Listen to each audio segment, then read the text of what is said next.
네, 성공투자 오후 증시의 정윤성입니다. 월요일에 주주의 세계, 오늘은 와운의 박현상 파트너와 함께하겠습니다. 어서 오세요. 안녕하세요. 네, 오늘 시장 분위기 좋죠. 기분 좋네요. 저도 오늘 기분이 굉장히 좋습니다. 지금 오후장 들어서도 탄력이 꺾이지 않고 있습니다. 단연 삼성전자, SK하이닉스를 비롯한 IT 그리고 소부장 그리고 다른 대형주들까지 오늘 선방을 하면서 코스피가 드디어 2,500선을 돌파했습니다. 오늘은 삼성전자, SK하이닉스 그리고 항공주가 딱 시장의 가장 큰 특징인 것 같은데 먼저 소외됐던 소부장 IT 쪽부터 체크를 할까요? 네. 자, 이들은 사실 지수 대비 못 가기도 했고 외국인의 매수가 들어오다 보니까 열심히 가잖아요. 추가 상승 여력을 환율과 외국인의 키로 봐야 되나요? 일단 환율도 도와줬고 외국인들 매수도 도와줬고요. 일단 이번 달에 외국인들이 4조 정도 샀거든요. 근데 그간 파는 규모를 대비했을 때 이번 달 산 거는 그렇게 많은 규모는 아니다. 이제 4조 샀다. 왜냐면 파는 게 너무 많으니까요. 근데 이렇게 말씀드리고 싶어요. 제가 개인적으로 방송이라든지 이런 얘기를 할 때 환율과 외국인들의 상관관계를 얘기할 때 주가가 굉장히 좋았던 경우가 많거든요. 그때 환율이 빠져서 외국인이 들어오느냐, 워낙 강세이기 때문에 외국인이 매수를 하느냐, 이거는 솔직히 제 입장에는 그렇게 중요치는 않고요. 네. 이런 추세가 한 번에 꺾이진 않았다라는 경험적인 기억이 있었다는 게 중요합니다. 일단 지금 1,110원대 환율이고요. 1,100원, 1,110원대 환율이고 외국인들 수급에 의해서 지금 2,540포인트거든요. 근데 제가 2018년도를 좀 기억을 해보면은 네. 그때 2,600포인트 뚫는 날이 정확하게 기억합니다. 1,060원이었습니다. 네. 환율이. 그리고 그때 좋았던 주식이 IT랑 자동차였어요. 그 조선주도 좀 좋았고요. 네. 무슨 얘기냐면 대부분 혹자분들이 IT가 환율 약세 때문에 좋은 건 안 좋은 건 이런 판단보다는 우리나라 코리아의 매수의 주체는 외국인이기 때문에 외국인이 들어오려면 당연히 IT부터 들어와야 된다라는 거고 네. 외국인 IT가 들어오면은 삼성전자랑 SK하이닉스가 들어온다는 거고요. 그렇죠. 정말 오랜만에 보는데 하이닉스가 지금 8.5%예요. 그니까요. 좀 무슨 중소형주인 줄 예. 알았어요. 몇 년 만에 8%는 처음 보거든요, 지금. 네. 그러니까는 지금 장세가 일단 대부분 분들이 아직도 색안경을 끼고 보시는 거예요. 약간 시그널은 좀 나타났다 보는데 지난주부터 증권사 레포트라든지 분석 보고서를 뜯어보시면은 네. 언택트 종목들에 대한 목표 주가 하향이 나오고 있었고요. 네. 컨택트 종목들에 대한 그걸 밸류에이션 리레이팅이라고 그러거든요. 대세는 컨택이다. 예. 마치 이게 대부분 분들이 지금 뭐 미국에서는 16만 명 확진자 수가 나오고 있고 네. 우리 같은 경우는 200명 이상대가 나오면서 불구하고 왜 컨택트가 대세냐라고 그 대세를 우리가 이제 거부하는 것이 아니고 일단 이것을 인정을 하고 여기서 어떤 종목이 튈지를 연구하는 게 주식 투자자의 숙명이라고 좀 말씀을 드리고 싶고요. 그러니까 지금 외국인이 매수가 들어와도 단기가 좀 강하게 들어오면서 좀 급등이 나오긴 했는데 이 정도 산 것이 많이 산 것이 아니라 더 살 것이 남아있다라고 보는 일단 거죠. 지금 이 정도의 매수세 같은 경우가 외국인들이 지금 환율 측면에서 갑자기 1,200원대를 튈 확률이 매우 적거든요. 그렇죠. 그렇기 때문에 일단은 어느 기조적으로는 뭐 하루든 이틀이든 어느 정도 될 가능성이 크고요. 네. 이게 근데 12월에는 약간 꺾일 수는 있어요. 왜냐하면 왜요? 대주 양도세 문제라든지 아하. 그런 부분들 때문에 한 일주일에서 2주일 정도 구간이 쉴 수는 있는데 이거예요. 지금 주식을 끊어서 12월에 다시 살 수 있느냐라는 질문을 드리고 싶은 거거든요. 근데 시장에 떠나 있으면 또 못 사요. 네. 대부분의 9월달 투자자들이 많이 시장에 떠났거든요. 떠났다가 10월달에 역시 내가 빠져 있어 하다 갑자기 오른 거거든요. 네. 그러니까는 시장에서는 계속 참여해야 되고요. 지금 그런 의미로 봤을 때 하이닉스랑 SK 삼성전자 이끌고 있으니까는 그럼 뭐가 갈까라고 지난주부터 주말 새에 고민이 있었던 거죠. 네. 고민이 그럼 장비주 가야 되는 거 아니냐. 소부장에서 소부장. 이제 장비. 장비 쪽 가야 되는 거 아니냐. 이거예요. 장비 쪽 오늘 레포트 좀 간략하게 요약을 해드리자면은 일단은 역사적 신고가를 기록한 다음에 밸류에이션 매력이 상승을 했고 그렇게 되면은 출하량 증가랑 재고 감소가 돼요. 그게 4분기. 그러면 4분기 말 정도에 현물가 상승, 내년 초에 고정가 반등. 이 시나리오가 지금 먹히고 있다예요. 이제 업황까지 그렇죠. 돌아온다는 거죠. 지금 먹히고 있다예요. 물론 오늘도 장비주를 매수 못한 분들이 굉장히 많을 거고요. 네. 근데 이런 시장에서의 하나하나의 아이디어의 단초들이 매매로서 이루어지는 과정이고 이게 지난주 시장 오늘까지 봤을 때는 악재가 먹히질 않거든요. 그죠? 악재가 먹히지 않을 때는 악재가 먹힐 때까지 매매를 해야 됩니다. 네. 그래서, 그러면 예, 예. 지금 어쨌든 IT를 중심으로 소부장까지 업황까지 돌아선다면 지금 외국인의 매수도 유입이 되고 소외됐던 소부장까지도 이렇게 같이 삼성전자의 힘으로 올라서면 추가 상승 여력에 있어서 어느 정도 올라오면 부담스러운 자리가 있을 거 아니에요. 지금 시점에서는 단기간 급등한 데 따른 추가 상승 여력에 대해서 어느 정도로 보세요? 일단 삼성전자 기준으로 보는 게 맞을 것 같고요. 일단 지수 기준으로 삼성전자 기준으로는 한 7만 원대 전후가 될 것 같아요. 오, 근데 7만 전자. 딱 7만 원이 한꺼번에 찍혔다. 뭐 6만 9천 원이니까 1천 원이 남았다. 이렇게 생각하실 필요는 없고 6만 9천 원, 7만 원이 갔다가도 꺾이는 순간에 그때 다른 종목들이 얼마큼 많이 꺾이는지를 보고 시장이 끝났다 안 끝났다 혹은 조정을 받을 걸 판단할 필요가 있다라는 거고 적어도 삼성전자 상승한 중에는 돼야 될 것 같고 네. 지수적으로 봤을 때 지금 이틀째 급등이 나온단 말이에요. 근데 일반적으로 3일까지는 세게 나올 수 있어요. 그래서 그게 지수대가 2,570에서 80포인트 정도 일단은 그 정도 보신다면은 일단 단기적으로 좀 부담이 없을 것 같고 아마도 뭐 내일 정도까지도 일단 네. 부담 없을 거니까는 갖고 보셔야 계신 될것 분들은 같습니다. 보유 관점은 맞는데 네네. 지금 이제 단기간 이번 주 중반 정도 되면은 좀 1차 이제 고점을 찍고 맞죠. 횡보할 예. 수 있다는 거잖아요. 네네. 더 가기는 가는데 그렇죠. 예. 그러면 그 횡보할 때 그때 신규 매수 관점으로는 관심 가져보는 게 낫나요? 오늘보다는? 일단은 삼성전자 하이닉스 기준으로는 아마도 올랐다가요. 업황이 꺾인 게 아니고 업황에 대한 기대가 남아있기 때문에 기간 조정 과정으로 갈 네. 거고요. 장비주들이나 소재주 그쪽들은 조금 더 빠질 거예요. 그러면은 일반적으로 소부장 종목들이 지금 환율이 워낙 강세임에도 불구하고 뭐 동진세미케랑 이런 종목들 보면은 실적이 잘 나와 있어요. 네. 잘 나와 있는데 삼성전자 보면 4분기는 안 좋거든요. 그러면은 지금 3분기에서 4분기 넘어가는 시기 정도에 안 좋은 걸 시장에는 다 알고 있어요. 그러면 그 시기를 분할 매수 시기를 잡아야 된다는 거죠. 네. 그래서 어찌됐든 내년에 대한 메모리 반도체 빅사이클에 대한 부분은 있긴 있지만 우리가 주식을 매매를 할 때 위에서 잘 팔고 밑에서 잘 잡아야 되는 전제를 봤을 때는 잘 판 다음에 밑에서는 다시 분할 매수 시작을 하면서 아, 수익 실현을 해요, 그러면? 일단 반 정도는 해야죠. 그러니까 이번 주 중반 정도 됐을 그렇죠. 때. 반 정도는 해야 됩니다. 삼성전자도요? 삼성전자도 한 번은 끊을 필요가 있어요. 예.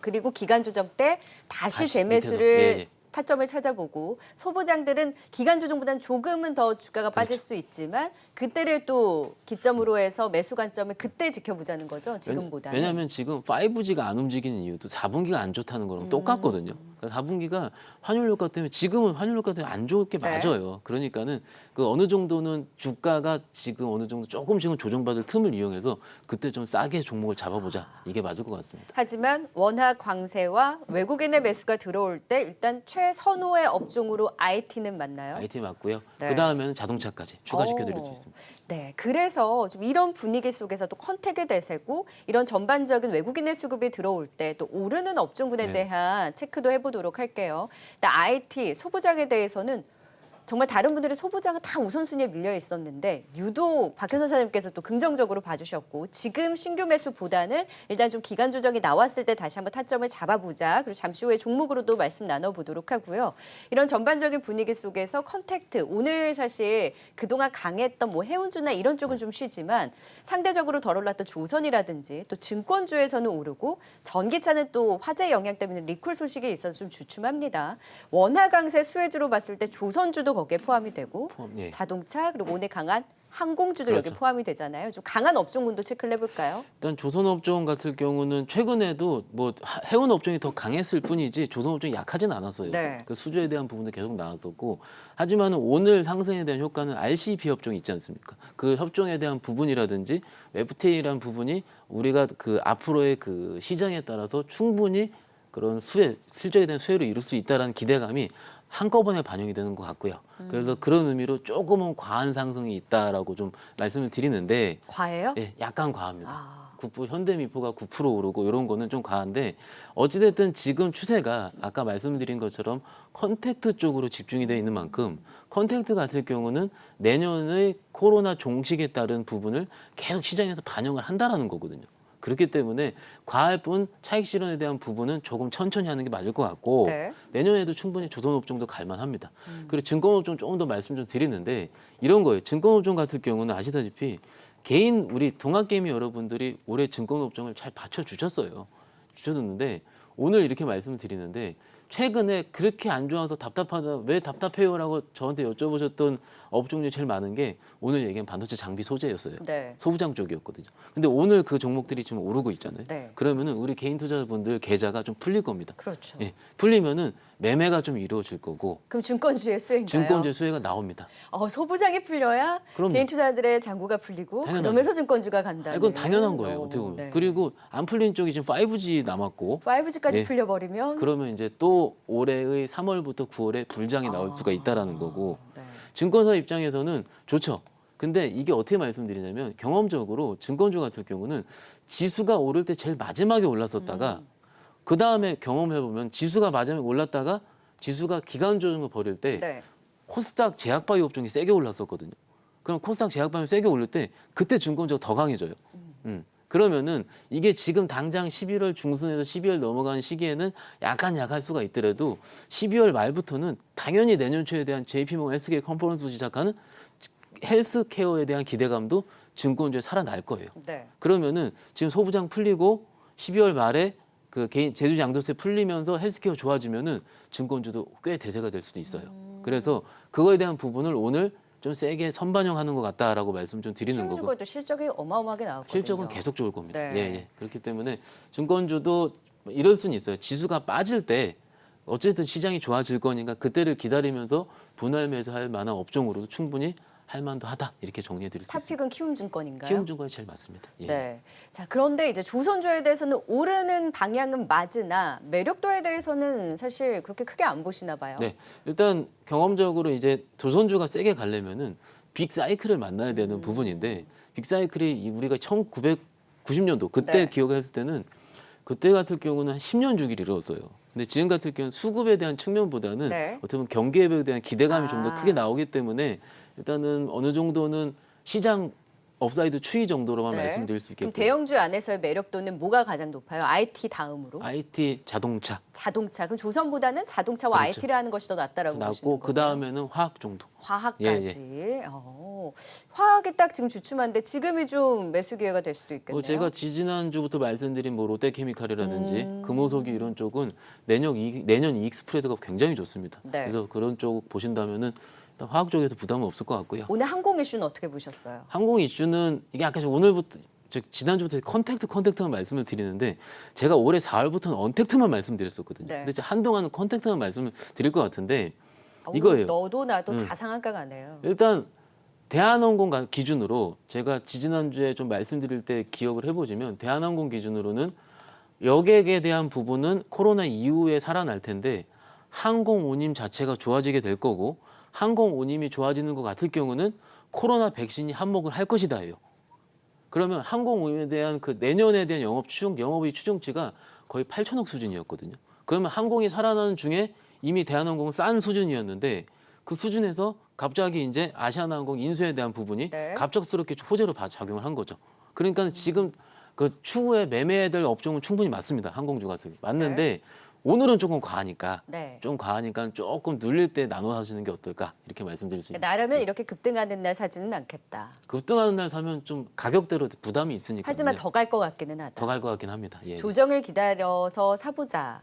조정이 안 나올 수 있어요. 그렇죠. 안 나올 수 가장 있을 때는 비겁한 얘기예요. 맞아요. 조정 나오면 사보자가. 그렇죠. 네. 근데 이럴 때는 제가 가끔 우리 정찰병이라는 표현을 좀 몇번 드리는데 상한가에 정찰병 못 보내잖아요. 상한가 말고요. 그럼 대한항공 상한가 대한항공들, 아니니까 그렇죠. 보내봅니까? 해서 조금씩 해본다가 거기서 하긴 이제 발을 담가놔야 사실 조정이 나와도 사지죠. 주식은 내가 갖고 있어야 더 살 수 있습니다. 그러니까요. 그렇게 정찰병을 대한항공에 지금 보내볼만 하다. 주식은 분명히 이 괜찮습니다. 이슈로 더 갈 수 있다. 네, 그래서 대한항공을 상한가가 아닌 종목 안에서 네. 일단 정찰병을 보낼 수 있는 종목 안에서 오늘 항공 이슈도 짚어봤고요.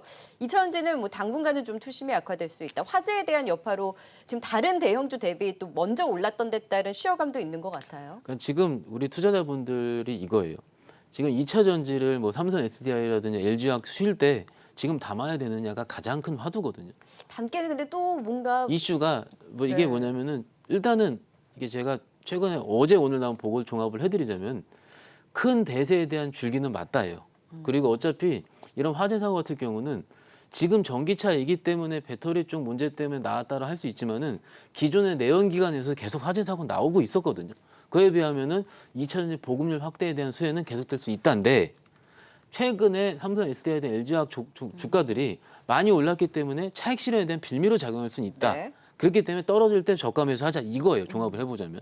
그러니까는 당장 지금 꺾여 있는 입장에서 바로 사는 것보다는 하더라도 내년 초를 대비해서 나눠 사는 게 맞을 것 같고 우리가 기억을 해보면은 재작년에 ESS 화재 사고 나왔을 때 정부에서 발표 나왔던 시간이 6개월 정도 후였거든요. 근데 그 6개월 동안 주가가 많이 쉬었단 말이에요.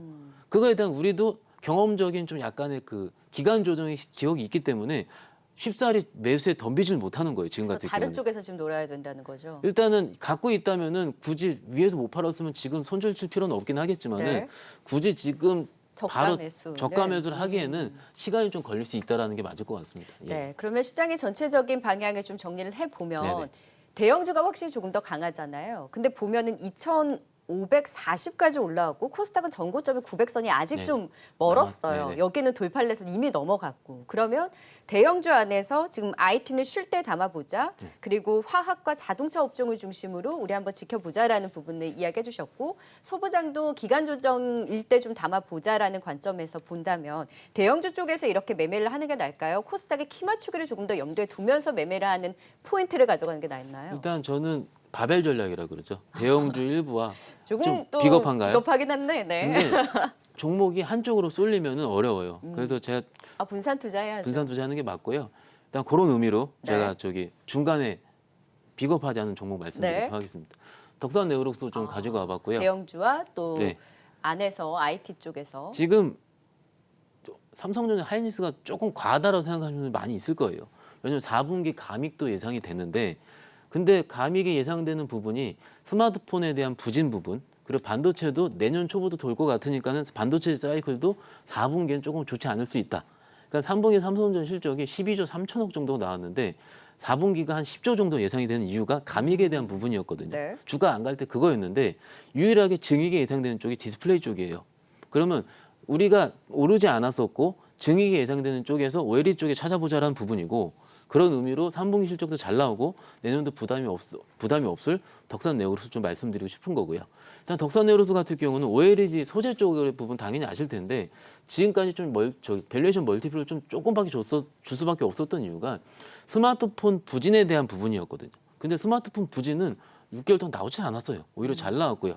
그렇기 때문에 첫 번째 스마트폰 부진에 대한 부담이 없을 것 같고 네. 내년부터는 OLED 수요 면적이 증가를 할 거거든요. 수요 면적이 증가하면 당연히 소재 쪽에는 저 덕산 네오로스 수요가 나올 건데 여기서 최근에 삼성 디스플레이 쪽보다는 BOE 쪽을 좀 주목하는 네. 이유가 덕산 네오로스 같은 경우가 BOE 쪽에 대한 전망이 예상이 되고요. 이것이 BOE가 들어간 지 5년 차 되는 사이클에 속해요. 그러면 한 차례 사이클에 속할 수 있는 부분이기 때문에 21년도 영업이익 같은 경우도 역시 증익이 예상된다는 부분. 네. 그렇기 때문에 지금부터 네오록스 목표가 35,000원, 손절가 3만 원 제시할 수가 있겠습니다. 여기는 오른 게 없으니까 기다릴 거 없이 지금도 가능하겠네요. 지금도 부담 없습니다. 예. 네, 지금 디스플레이 쪽이 유독 못 올랐기 때문에 그쪽에서의 관심으로 지금 덕산 네오룩스 목표가 35,000원을 잡아주셨습니다. 네, 월요일장 주주의 세계 시장 전체적인 방향에서부터 종목까지 확인해봤습니다. 도움 말씀 와운의 박현상 파트너와 함께했어요.